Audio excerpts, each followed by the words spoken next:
பெண் பத்திரிகையாளர் பற்றி அவதூறாக பேசிய வழக்கில் நடிகர் SP சேகருக்கு 1 மாதம் சிறை தண்டனையானது விதிக்கப்பட்டிருக்கிறது. இது பற்றிய மேலும் விவரங்களை செய்தியாளர் சுரேஷ் வழங்கிட கேட்கலாம். வணக்கம் சுரேஷ். பெண் பத்திரிகையாளர் பற்றி அவதூறாக பேசிய வழக்கில் நடிகர் SP சேகருக்கு 1 மாதம் சிறை தண்டனை விதிக்கப்பட்டிருக்கிறது. அவர் மீது வழக்கு ஏதேனும் பதிவுபட்டிருக்கிறது? அது குறித்து. வணக்கம். கடந்த 2018ஆம் ஆண்டு பெண் பத்திரிகையாளர்களை தரக்குறைவாக விமர்சித்து நடிகரும் பாரதிய ஜனதா கட்சியின் பிரமுகருமான SP சேகர் தன்னுடைய முகநூல் பக்கத்தில் கருத்துக்களை பகிர்ந்திருந்தார்.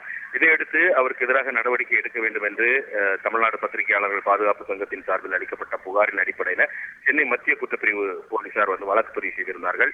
இந்த வழக்கில் 2019ஆம் ஆண்டு சென்னை மாவட்ட ஆட்சியர் அலுவலகத்தில் இருக்கக்கூடிய MP MLAக்களுக்கு எதிரான வழக்குகளை விசாரிக்கும் சிறப்பு நீதிமன்றத்தில் குற்றப்பத்திரிகை தாக்கல் செய்யப்பட்டது.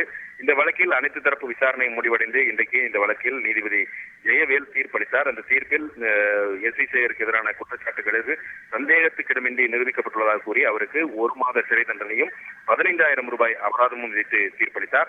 அபராத தொகையை செலுத்திய பிறகு தன்னுடைய தண்டனையை எதிர்த்து மேல்முறையீடு செய்ய ஏதுவாக அதனை நிறுத்தி வைக்க வேண்டும் என்ற கோரிக்கையுடன் SP சேகர் தரப்பில் மனு தாக்கல் செய்யப்பட்டது. அந்த மனுவை ஏற்றுக்கொண்ட நீதிபதி தண்டனையை நிறுத்தி வைத்து உத்தரவிட்டிருக்கிறார். விரிவான விவரங்களுக்கு நன்றி சுரேஷ்.